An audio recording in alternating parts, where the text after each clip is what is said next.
Hola, seres espacio-dimensionales, habitantes del multiverso y curiosos del inexplicable.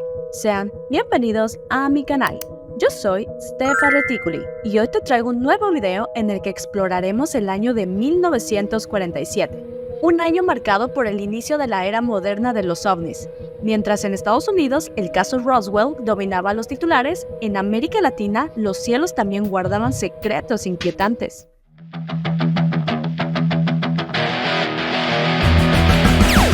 En julio de ese año, dos eventos extraordinarios sacudieron a Argentina y Brasil. En La Plata, Argentina, un grupo de vecinos vio un objeto luminoso suspendido sobre un naranjo, mientras que con solo unos días de diferencia, en Paraná, un municipio del estado de São Paulo, un grupo de trabajadores presenció un aterrizaje imposible y un intento de abducción con seres desconocidos. Dos eventos separados por miles de kilómetros, pero con un inquietante punto en común: lo inexplicable. ¿Simple coincidencia o evidencia de algo más grande? Prepárate para adentrarte en dos de los encuentros más enigmáticos de la historia latinoamericana. Nuestra historia comienza un 11 de julio de 1947, en la intersección de las calles 25 y 56 de La Plata. Varios vecinos observaron un objeto brillante flotando sobre un naranjo. No era un avión, no era un globo, y definitivamente no era un pájaro. El objeto tenía forma esférica y cambiaba de color, primero rojo, luego violáceo. Algunos testigos aseguraron que parecía estar flotando inmóvil, mientras que otros decían que giraba sobre su propio eje. De repente, sin previo aviso, el objeto se elevó rápidamente y desapareció en la noche. Lo único que dejó atrás fue el desconcierto de quienes lo vieron. Este sería el primer caso registrado de la historia ufológica argentina. Ahora vámonos volando a Brasil, donde se suscitaría algo demasiado surreal, y que, para ser honesta, me causa un poco de gracia.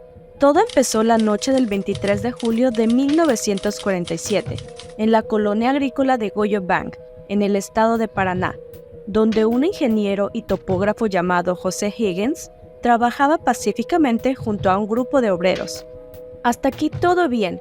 Un día más de trabajo, midiendo terrenos, mirando el horizonte, hasta que el horizonte decidió moverse. José y sus colegas escucharon un sonido agudo, casi como el chillido de un tren, que nunca llegó. Al alzar la vista, lo vieron. Era un objeto enorme, en forma de lente de unos 45 metros de ancho, de color blanco grisáceo, sostenido por cuatro patas que descendían lentamente hasta posarse sobre el suelo. De repente, todo se empieza a salir de control. Mientras los obreros hicieron lo más sensato, correr por sus vidas, José decidió quedarse a ver qué pasaba, porque claro, cuando ves un ovni aterrizando, lo más lógico es quedarte a charlar con los pilotos, ¿verdad? Al acercarse, a través de una ventana de vidrio negro, vio a dos seres que lo observaban. De una puerta emergieron tres figuras humanoides de aproximadamente 2.10 metros de altura. No eran los clásicos hombrecillos verdes, ni los grises cabezones que estamos acostumbrados a relacionar. En cambio, eran delgados y vestían una especie de trajes de buceo transparentes inflados que los cubrían como bolsas de plástico, con cajas de metal a sus espaldas.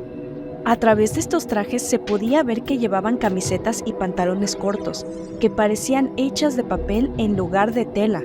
Estos seres tenían ojos redondos, voluminosos y sin rastro de cejas o vello facial.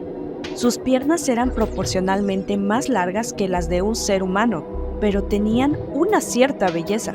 Según José, los tres eran idénticos. De hecho, él los consideraba a todos como hermanos gemelos, y hablaban un idioma bello y sonoro, pero desconocido para un ser humano. Se dio cuenta de que se mantenían a la sombra, salvo breves periodos.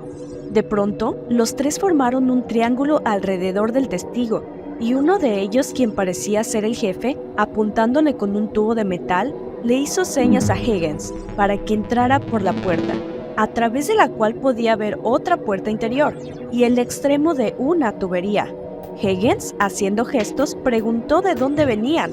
El jefe le dibujó en el suelo con el mismo tubo metálico un punto rodeado de 7 círculos. Después señaló el centro y luego el sol, pronunciando la palabra álamo. Al final le señaló el séptimo círculo diciendo la palabra orque. Como no quería ir allí, Higgins le mostró una foto de su esposa, indicando que no quería dejarla, y le permitieron irse. Él se alejó tranquilamente, y desde atrás de un arbusto los estuvo observando, y curiosamente los vio jugando como niños, saltando en el aire y lanzando enormes piedras. Después de media hora, tras haber examinado cuidadosamente sus alrededores, volvieron a entrar a la nave, y ésta despegó hacia el norte. No sentí miedo, pero sí una extraña sensación de que estos seres sabían algo que yo desconocía, dijo. ¿Y tú, te atreverías a seguirlos? Déjame un like si es así. Estos dos casos, aunque separados por la distancia, refuerzan la idea de que 1947 fue un año clave en la historia de la ufología. Desde avistamientos inexplicables hasta encuentros cercanos con entidades desconocidas. Parece que algo estaba sucediendo en los cielos de América Latina.